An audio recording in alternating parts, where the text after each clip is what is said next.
So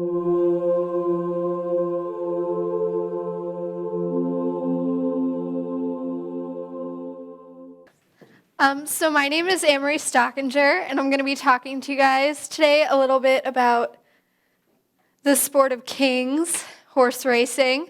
Sadly, we won't be talking about all the great derby hats from last weekend, but I promise that what I have in store is at least a little bit interesting. So first I'm going to start with a little bit of a story of a really famous racehorse. His name is Ferdinand.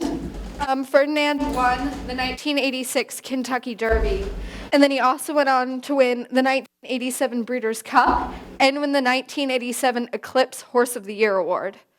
So pretty much by horse racing standards, it's safe to say that Ferdinand was a bit of a celebrity. He was an extremely successful racehorse who probably had a pretty good life set up for him, a nice farm in Kentucky, lots of grass, time to hang around. But instead, Ferdinand ended up getting sold to a breeding farm in Japan.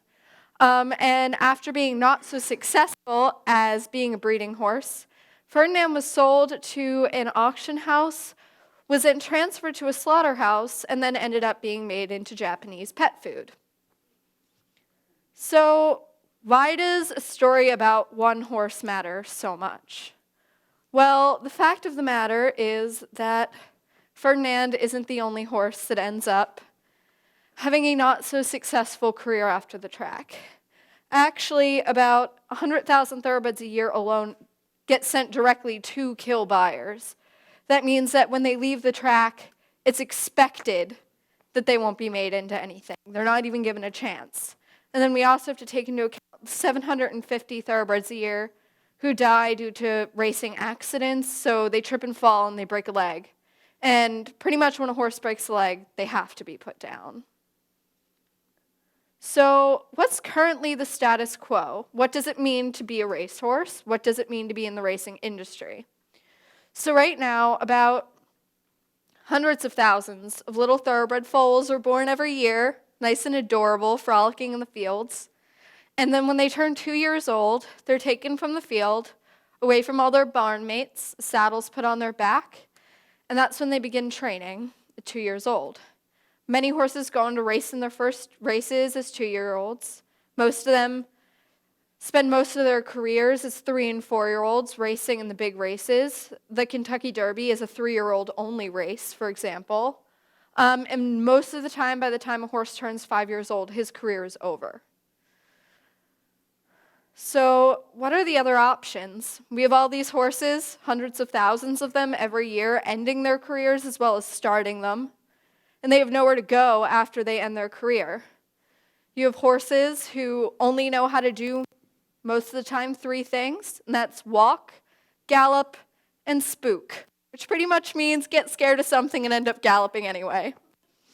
So the other options really are, we take these horses, we take them from their trainers, we take them from the racetracks, and we give them a new purpose. We teach them how to do something new. Most horses can live till the ripe old age of 30. So at 5 years old, when these horses are ending their careers, they're really technically still babies. A lot of them don't really know how to do much of anything that means being a horse.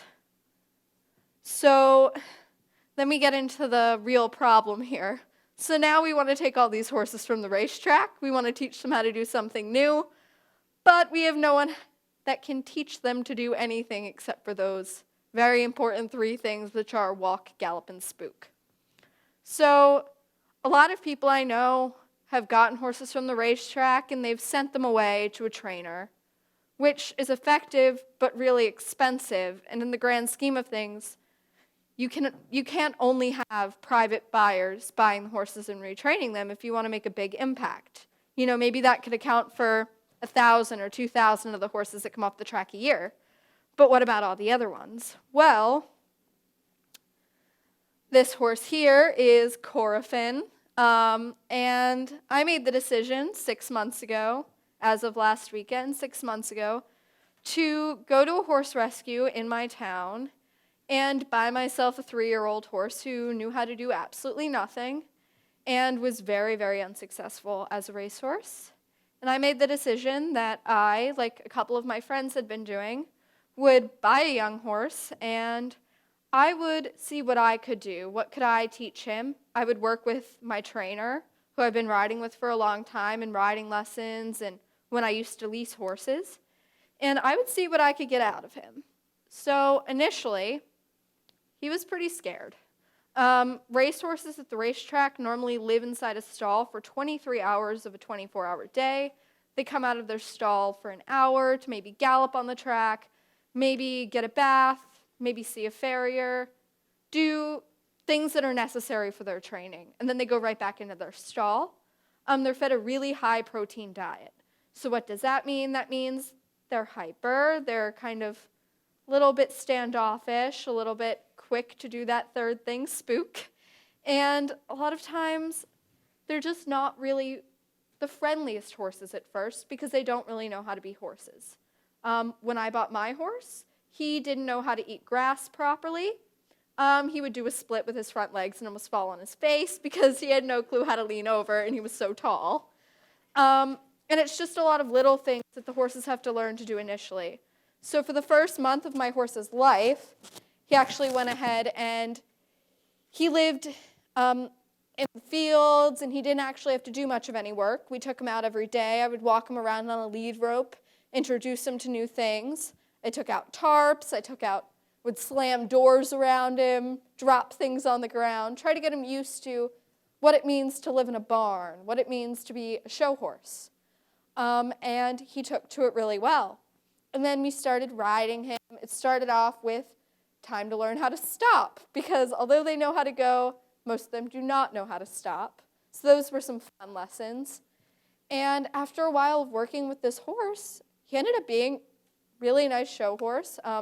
Last weekend, I actually took him out to an equestrian event in Fair Hill, Maryland, where him and I managed to place 4th out of 8 horses. And he was jumping 2.5 feet and acting like he'd been doing it for his whole entire life. So I'm not the only other person in the world who has had this crazy idea of going out and buying myself a young horse who knew absolutely nothing. There are a couple really famous horses, especially in the discipline of riding I do, which is called eventing. One of them is Becky Holder and Courageous Comet. So I have the horse's race records on the side. This horse earned about $70,000 in his whole entire career, which for a racehorse isn't very much. Orb, who won the Kentucky Derby last weekend, has won about $2 million in his career, and he's considered successful, so you can imagine how this horse might feel about his race career.